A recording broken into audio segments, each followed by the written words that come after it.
Hey, we're talking about the Geek Outdoors. Up next on Geek Out SA. Do not attempt to adjust your YouTube video. We control the stream.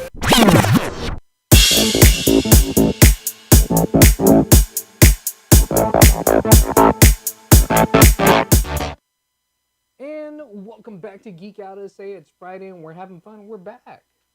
We're finally back from vacation again. From vacation again? Why do we get so many vacations? Because we like it. Because we're grown-ups and we like to travel. Yeah.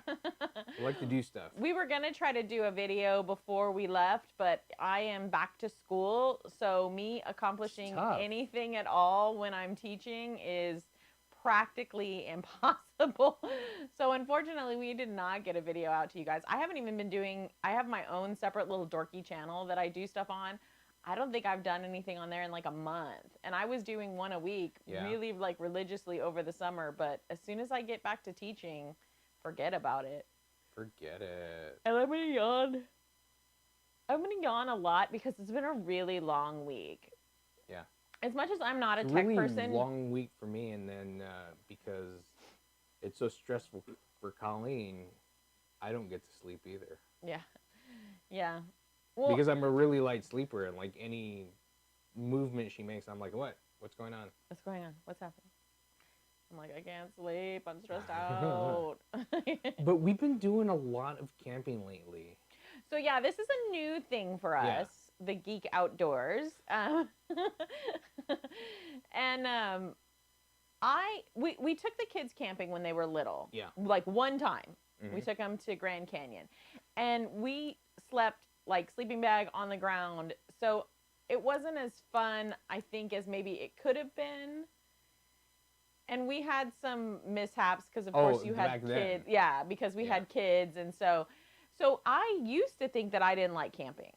I was like, I don't like camping. That's not for me. I'm not all about that. We're not doing that, right? And Vincent's like, I like camping. I'm like, no, you don't. You don't like it. But when I was a kid, I used to really go camping, and it was like almost every other week I would go camping. And you pick up a lot of things to where you don't sleep directly on the ground.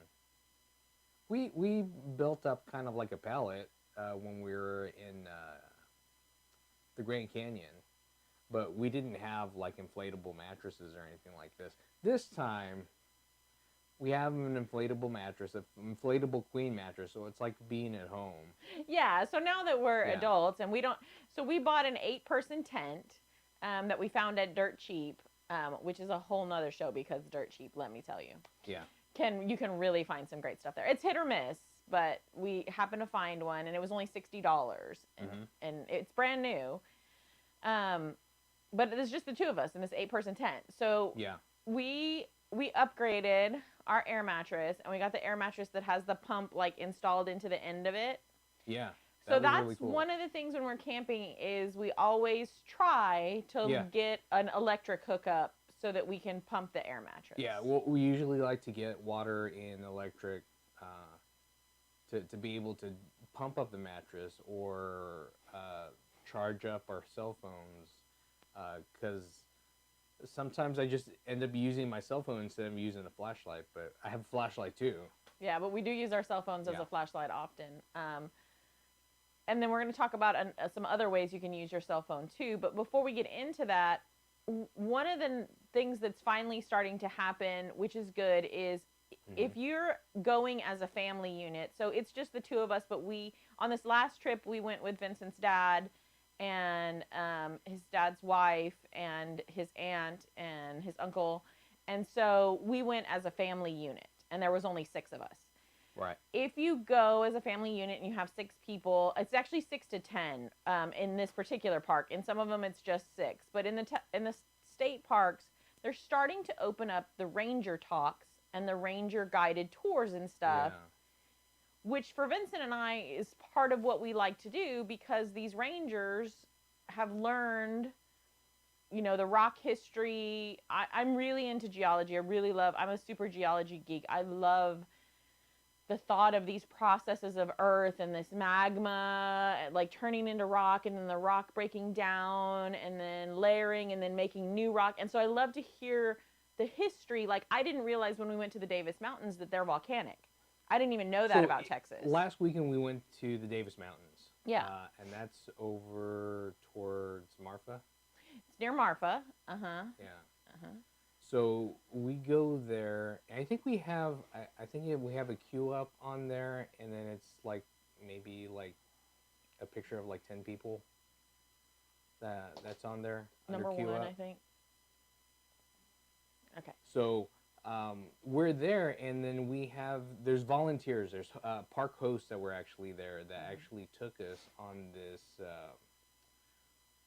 It was a bird watching walk. Well, so it was supposed to be a bird watching walk, and we did end up seeing about 15 different species of birds, but they weren't as active as they would normally be because it's been a dry season. And so they've actually moved to some other places to get water, and so we missed out on a lot of the birds that you would normally see. Right. But fortunately, the people that went with us, the park hosts, they were really knowledgeable on the rocks and on the plants too. Yeah, even some of the insects, some of the ants that were there, and the beetles. That were there as well. And the bombardier beetle that puts its booty in the air and then puts out a little puff of smoke to agitate any of its predators. Yeah, never got to see the puff of smoke. I don't think. They said it's really hard to see unless there's a group of them, and they have to get really agitated to like. They kind of put their butt in the air to like warn you. But it comes out like super hot when it sprays at like smaller things. Because if it sprayed on us, it wouldn't do anything to us. Right. Because it's not enough to do anything.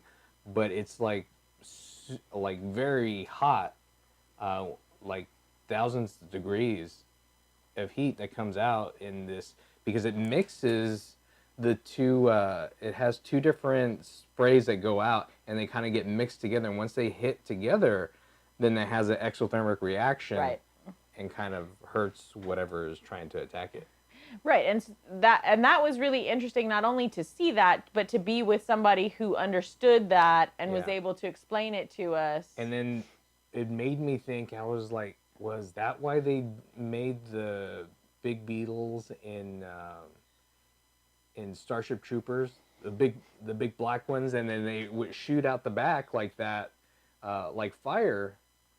So they kind of like, they took from nature. Well, I wonder if Heinlein, because Heinlein wrote that book, yeah. Starship Troopers. So I wonder if Heinlein maybe was like a master naturalist or something, and that was something, like you said, that he drew from. So I'd be curious to research that and see if he drew from that in order to. If it was one of the directors that was. Oh, that had seen it and maybe grew up and knew it. Maybe he was a master naturalist, and he was like, well, there's interesting stuff that insects can do. Yeah. So. Yeah, really, if you look at the insect world, and if you thought about them like on a larger scale, like in Starship Troopers, if they were up against us, we would be out of luck. Yeah. They have way better adaptations to things than we do, because they have a much harder life. But one of the nice things about having your cell phone when you go out to these types of things is, so we were on the birding walk, but if we were out there birding and there was no ranger or anybody with us, Cornell actually has a really great app. It's one of the best outdoor nature type of apps that you can get. Just look up Cornell Lab birding, or Cornell. If you just look up Cornell, it'll come up. And so it's a really great birding app, because if you can get close enough to the bird and take a picture, you can take a picture and put it on that app, and that app will tell you what kind of bird it is. Yeah. And it can even like play the sound of the bird and stuff for you. So yeah, and the park host, one of the park hosts was actually doing that for us, kind of like, this is what you should hear, because apparently there's 3 different sounds a Texas woodpecker can make. Yeah. And they sound completely different. And it's not meep meep. That's a roadrunner, you goose. What was I talking about? You said woodpecker. Woodpecker, roadrunner. Roadrunner. I meant roadrunner. You meant roadrunner? I meant roadrunner. So there's 3 different I was like, did she talk about a woodpecker? I missed that. That a roadrunner could roadrunner, yes. make. Because we didn't see it. We didn't even see a woodpecker. No, and we didn't see a roadrunner until we were actually driving later, and then we saw three of them. Yeah. But it was nice because there was a bird that we were supposed to have seen pretty easily. We couldn't find. She played the sound for us, and she said, really, they discourage you from playing the sounds unless you're on these guided tours because they don't want you luring the birds and, like, confusing them or whatever. But she played the sound for us, and then as we were walking, we heard the sound, and we were like, oh, that's the sound that's the call she just played. Where is it? And we looked around, and we saw it, and I can't remember for the life of me the name of the bird, but it's really pretty. It looks like a cardinal, like a red bird, with the peak and everything, but it's completely black. Oh, it was something with a P or something. I forget what it was. It was really different name. Really I was interesting just like, that's name. the name of a bird? Yeah. And I had never seen one, but if you didn't know, you would think that it was like a cardinal, but it's all black. Yeah. It looks just like a cardinal. So yeah, it was really cool. neat. I really enjoy that. David Vermillion on Facebook is saying, love seeing y'all live. Oh, thanks for watching. I appreciate it. One of the other things that we got that's really helpful is Vincent and I often like to go to Harbor Freight to get things like tools and stuff for when we work around the house. Mm-hmm. And we were at Harbor Freight, and we had come back from Yellowstone, and we missed a lot of stuff in Yellowstone because we didn't have any binoculars. We have binoculars, some here in the house, but I didn't take them. And they're really old. They're the little tiny ones. I think for those wolves, we needed more than what we had. Yeah. Even those binoculars wouldn't have gone very far. No. But the binoculars that we had, that we got at Harbor Freight for like $20. Yeah, $20 at Harbor Freight. Were amazing. And it was just something that you decided, let's just pick this up and check it out. I was like, yeah, it's $20. Let's try it and see how it goes. Well, I just thought since we missed out on so much at Yellowstone, I thought if we ever go again somewhere, and I really like the biology and stuff like that. Mm-hmm. And so I thought, we could pick those up and look. And you can even kind of see planets-ish. You see, like the moon you can see pretty well with the binoculars. The planets you can see kind of like as a glow. Mm-hmm. But Vincent, so here's another thing. You're out there, right? And it's dark. Mm-hmm. And it's like super dark. And so you can see the stars, finally, for once in your life. Mm-hmm. And so I know like the reddish tinted one is Mars, right? Obviously, you know that. And then I saw one and I thought, oh, well, maybe that's Saturn because of the way I looked in the binoculars, it looked like it had rings like coming out. Well, you have an app. So again, apps save the day. On Android, it's called SkyMap. SkyMap, yeah.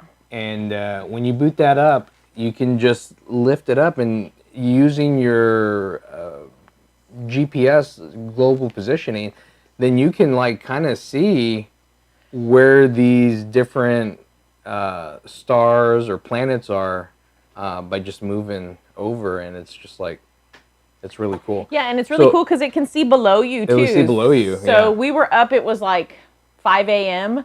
and we had gotten up, and so you could see where the sun was, and so you could kind of track the sun throughout to see like when it was going to rise and stuff like that. So Steve is watching us. Thanks for watching. Hey, Steve. We got our volume up a little bit more so they can hear us. So it's okay. It's awesome. No, it's not awesome. Not through my headset. Not through your headset. I usually yell, so I'm trying really hard not to yell. You see me wearing headphones anymore? Well, just turn your volume down on your headphones. So yeah, I mean, Vince is a tech guy, so he usually like finds these things and shows it. Yeah, but they also have an app on iPhone as well, which my aunt was using, and she used that on her iPad. Yeah. Yeah, so it was really great to have those things because then you get a little more knowledge. Like, you have this much knowledge and you think you have knowledge, and then you like start spouting stuff off, and then you find out the truth. It's nice in my opinion, it's nice to be like educated and to know like what's really going on. So I've been trying to do some research because I do like the geology to see if I could find like a really good geology app that was out there. There are some, I haven't played around with them enough to know if they're really great. And I was looking for flowers and stuff because Texas is one of the most biodiverse places. It's actually 7th on the planet. Yeah. And we have so many different grasses and plants and things like that. And so I was looking for a good one for plants as well, so that, because I have paper guides, like old school, like you can bring the paper book and look through the book and like look in the yellow section and look in the red section and you can find the different flowers. So you can go through like She old has like school. a stack of like grasses. I do. What? I'm a nature geek. I can't help it. Poor Vincent. He's had to go through me collecting all that stuff. And then I always collect rocks wherever we go to. And What I found really interesting is a lot of these parks have like they have the bird whatchamacallit?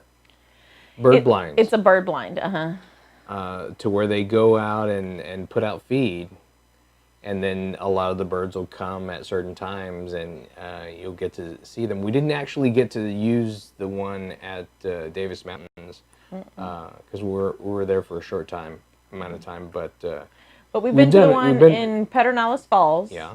And we went to the one in the Chihuahuan Desert Park. Mm-hmm. And those are really nice. Both are really cool. Yeah, really nice. We got some great pictures from that. Got some great pictures on this walk that we did at Davis Mountains. More on this walk, I got more of the plants and the foliage and the rock. Because again, I was really impressed that the rock was volcanic. I had no idea we had any volcanic rock in Texas. I thought all of our stuff was from uplift from the tectonic plates hitting together. So I'm going to definitely do some more research about that. But it was a caldera.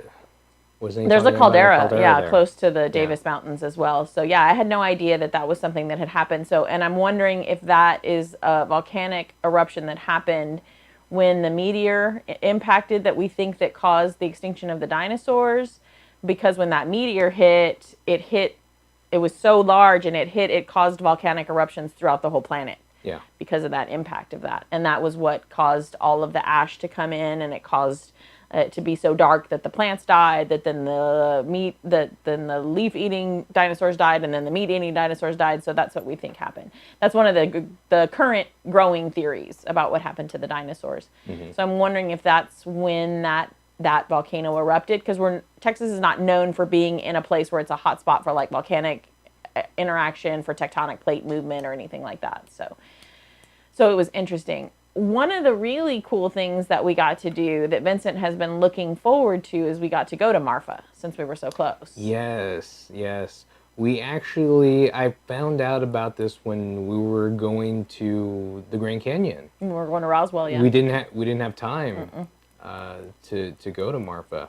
But that's one of the cool things to go check out in Marfa, Texas, is these lights that you can see, and they have a viewing area, and they have like restrooms set up there, and you can go and check it out. But it is these floating orbs of light that you can see off in the distance, which a lot of people say, oh, it's headlights. The way the lights behave don't lead me to believe that they're headlights. Well, and or there's campfires. I was going to say there's like written documentation of these lights from way before cars were invented. It was like 1883 or something like that.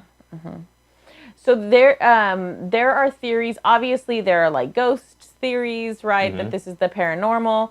Me personally, I like to think of them as fairies because they go forward and it'll split and it kind of like dances around and then it'll come back together and then it disappears, and then sometimes you'll have one here and one here and one here. I was in awe. I thought this is not going to be that cool. No, it's that cool. It's that impressive. And they have a little indicator light off in the distance to kind of show you the general like where area you should look.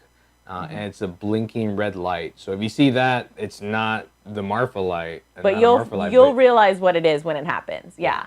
At first I thought, well, what are we looking at? Like, what am I looking for? But when it begins to happen, you're like, oh wow. That's amazing. Yeah. And then the only thing that's really agitating. And I tried to get video of it, but they're so dim and it's so dark outside. You can't see anything. Well, and that was a little bit agitating because it does need to be dark in order for you to see this, right? And so there's all these humans out there, stupid humans, and they are like trying to take pictures of themselves and their kids and like, oh, I'm in Marfa, and they're like putting their flash on and stuff. And I'm like, every time you do that, it makes it harder for the rest of us to see these lights.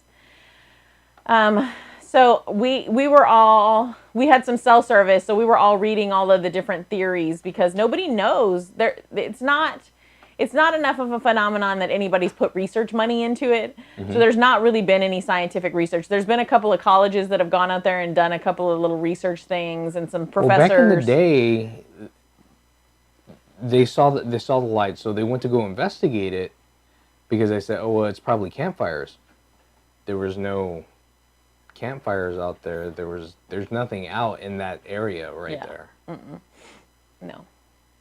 One of the theories that Vincent's aunt and I were reading about was that there is some tectonic plate movement actually out in there, and because of the rocks like rubbing against one another, they're creating that kinetic energy is moving. They're creating mechanical energy, which is releasing like a static, like an electric shock, basically. And so you're seeing like a static flare.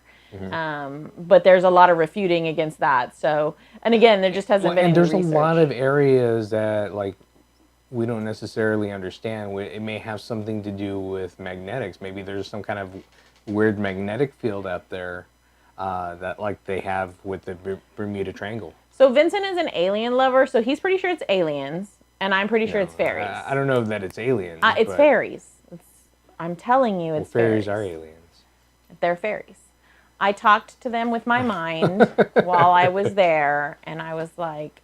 They're weather balloons. Said, bring me a hamburger. Steve says they're weather balloons. They talked to me, and they told me to kill all the humans. No, that's not nice. That's not nice. That didn't happen. Not many people listening to the fairies at the moment. Yeah, stop listening to the fairies. They're not real. But it was really cool. It's something like if you ever have a chance and you want to go for like a weekend trip in Texas and you're in Texas. There's people that live there that say, "Oh, that's the Marfa Chamber of Commerce that's doing that," but I don't. It's a weird experience when you're out there and watching it because you can see. If it was a drone, you could tell it's a drone. Yeah. And the way it moves.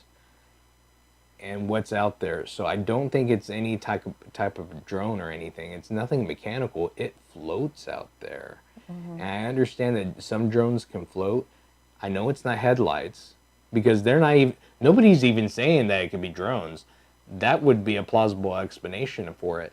But how it moves, it just doesn't make sense. And how it goes through and separates, and then another orb goes this way, another one goes that way, I don't get.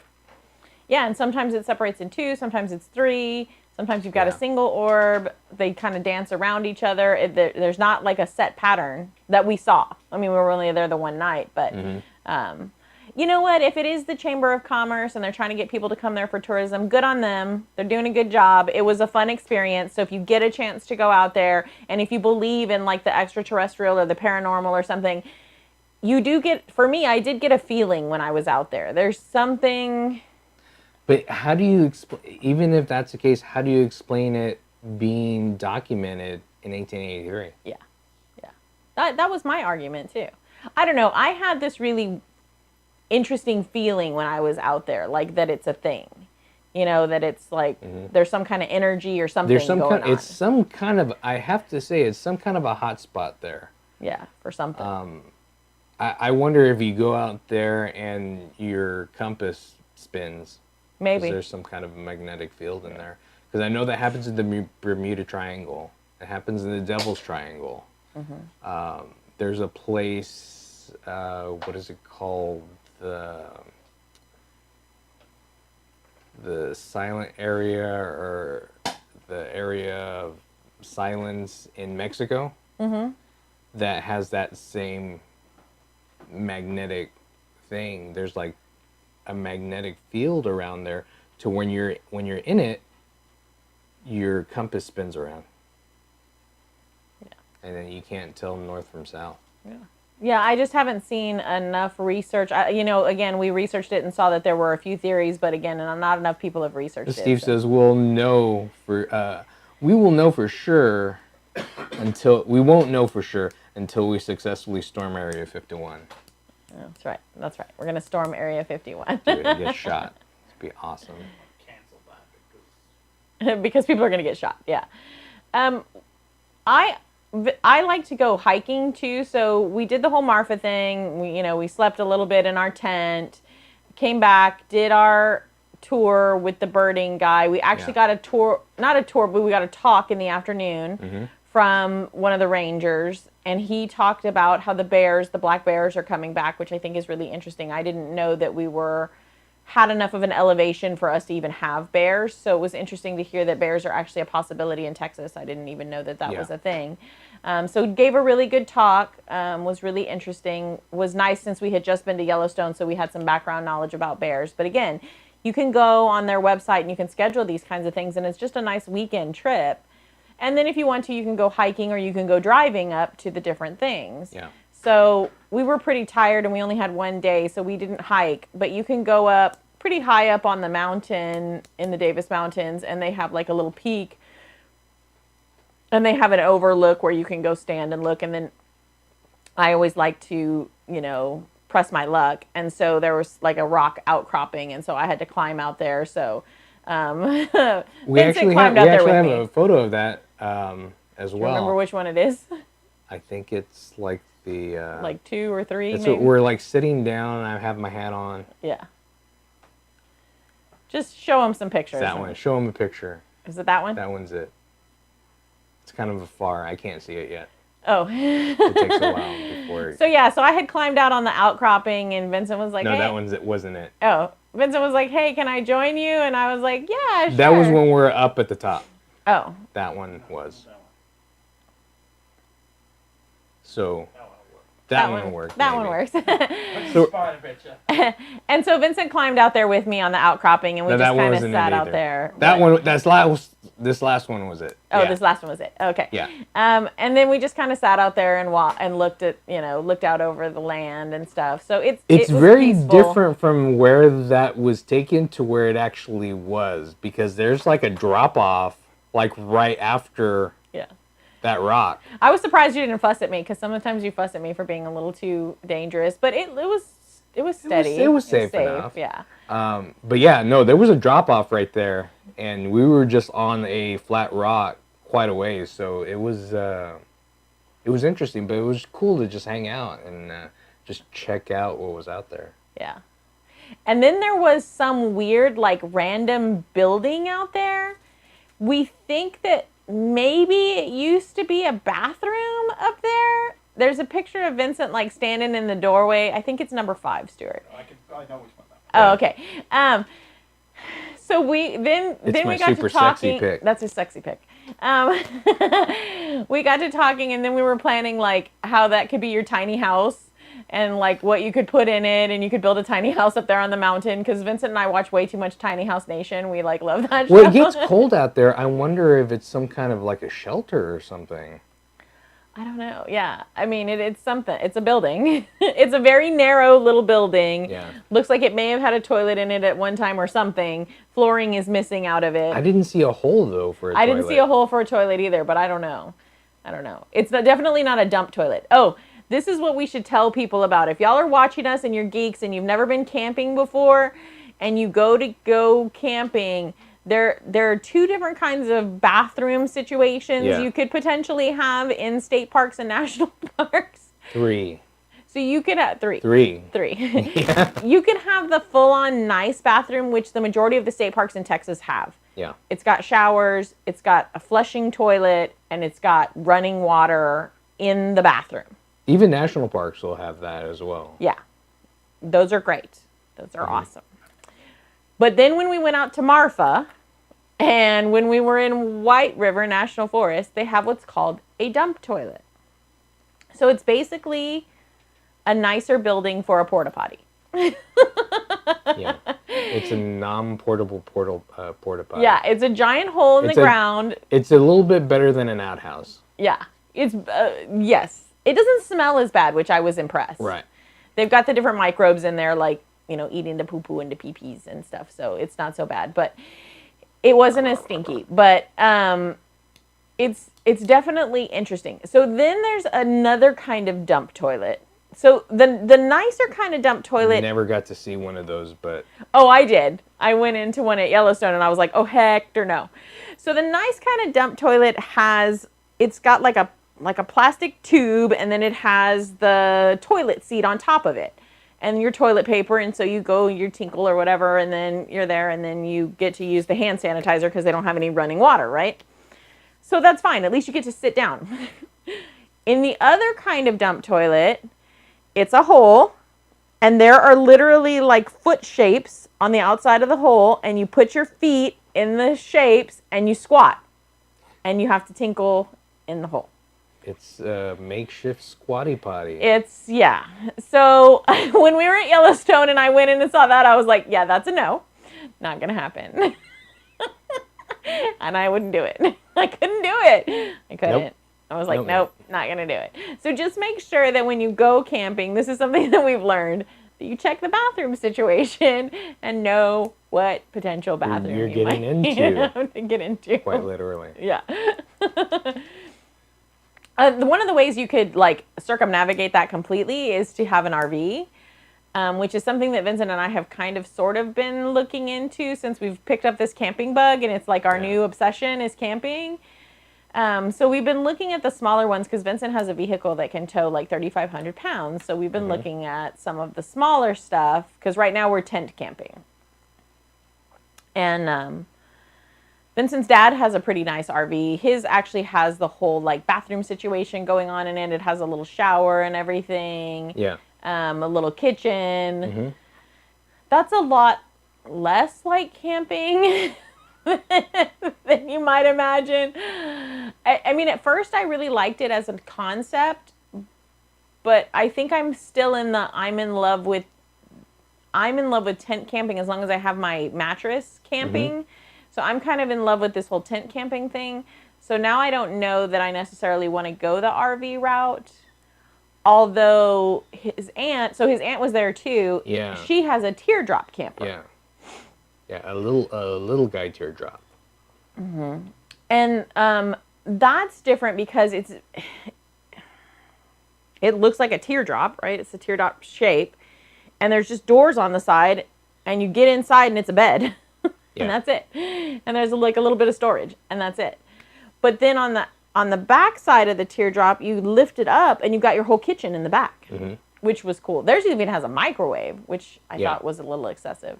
There's no roughing it with a microwave, but but it's cool because you can get one of those big awning things, and they put that like over the end of the teardrop. Yeah. And so you're outdoors, and you're in your outdoor kitchen, and you're still like camping. To me, it was more of a camping field than necessarily the RV. And it was nice because it has air conditioning into the bed place. So I was actually tired, and his aunt let me get in there. But then once we get to their age, we may want that. The RV thing? Yeah. It is a little hard to get in and out of the teardrop. Yeah. Yeah. But the cool thing about it is we've been wanting we've even wanted to go a step further and convert a school bus into an RV, which that is really tough. Really tough, but something we've been thinking about. And Stuart keeps telling us, don't do it. Yeah, you keep thinking something else. Then I'm not helping. Well, we like to travel. We definitely have the travel bug, but we're going to travel some more internationally as well. So I think we may hold off on the whole RV thing because we're still we're still young enough that we're enjoying the tent camping. Yeah. So we're doing that. The other nice thing about tent camping is everything's in your car, right? So even my CRV, I can take my CRV. We don't have to take the bigger vehicle that takes more gas. And when it's hot in the middle of the day, you're still in Texas, for us anyway. We're in Texas most of the time when we're camping. So it's 100 degrees. You don't necessarily want to be laying around in your tent or even sitting in the shade. So we can get in the car and go drive around and go check out some of the little small towns. Yeah, around the park. So if Stuart will show picture number 6, if you don't mind, Stuart. So we went, we were just driving around to the little towns, and it was Sanderson. I think it was Sanderson. I think it was Sanderson. bless these little Texas towns' hearts, there's nothing in them. And a lot of their buildings are like dried up, dead, If you broke blink, down. you go right by it. So this guy has done a really good job advertising his shop. It's very colorful. He really directed that store to me. Yes, because we did end up purchasing a smaller version of that what alien. you see there. Yeah. So he's a little bit smaller. Vincent and I actually do have several of these metal type sculptures. We have a microscope that's made out of a spark plug. We have a couple of dinosaurs that are made out of like nuts and bolts and stuff. And so we do like these little metal sculptures. And once Vincent saw the alien, he was like, oh, that is definitely me. Yeah. So that's one of the fun things about driving to these little towns is you get to see some of their little shops, some of the little things that they may have that you don't see in your town. And the artistry around that is really cool. Because like, who would have thought to put pieces of metal together like that? Yeah. To make that. Yeah. It's really cute. And then we found some other shops, and then I was able to get some jewelry that I liked and some of the other things. And then you're supporting. My dad just said, mine makes it easy for old farts. It's definitely cool. It's cool. It definitely It's definitely is. cool. And I think when I get older, I probably want something more like that. Ooh, Daddy called you old. But I really do. We really enjoy like going and driving around during the day and during the heat of the day, and going and seeing the different towns. Even when we were in even White River, picked up really cool stuff. Like we picked up some coasters there. That the store owner is the one that actually made these coasters by pouring pigmented resin. Mm-hmm. She did big art pieces that we really love that would have gone great in our house because we love art too. We kind of love everything, just so you know. But we really do love art. She had some really great larger pieces, but because they're, original art, they were like, $200 to $300, which we just weren't ready to spend that right then and there. But, you never know. We might go back and decide that that's something that we want to spend the money on because, an art piece is a nice thing to have. Like that table thing that she had was really cool. But it's just the when you do resin stuff is you can only do it 1/8 of an inch at a time. Because then you have to wait for it to dry.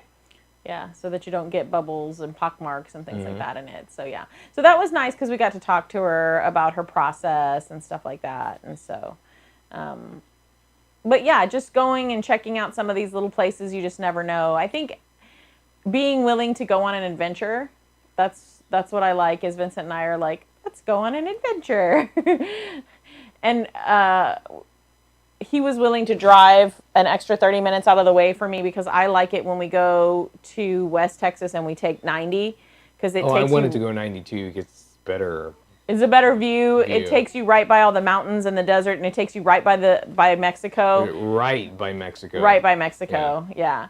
So, Google Maps is like your best friend when you're traveling around in Texas. You can look it up, and it tells you all different kinds of sites. There was My dad is saying plenty of volcanic activity in Texas. We live on an extinct volcano, according to TCU. I did not know that. That is news to me. So that is definitely something I have to research because I would love to tell my students about that because we talk about the tectonic plates in 6th grade and in 8th grade. There was another app that actually Philip Nelson told me about that I was going to... Oh, it's about the cool things that... Yeah, it's like all the cool things you can do like when you're camping, and I don't remember... Oh, it's called Texas Tourist Attractions Roadside America. Roadside America. Yeah. So I was going to look into that for next time that we go to... And it has stuff like our biggest cowboy boots in San Antonio here, and the Big Tex, the Cadillac Ranch that we went to. It's on the app and stuff. So yeah, cool little things like that. Lots of little things. Use your technology, do some research, go and adventure. There's a lot of historical markers all along the way. You can stop and check those out and read more up on that. But that was a lot of fun. Yeah, we'll do it again. We'll do it again. Hopefully next time, soon. East Texas, once they have less hurricanes going on. We still want to make it because we want to make it out to Big Bend because we're supposed to go there because we have a national park pass. Yeah. So we want to do that because sometimes going to the national parks are really expensive. Yeah. You do it for like 3 days.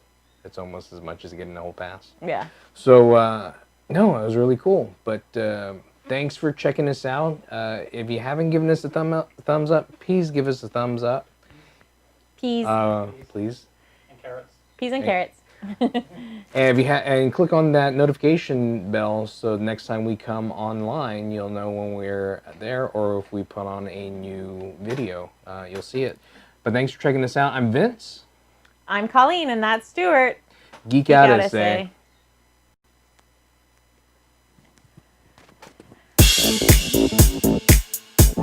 Essay.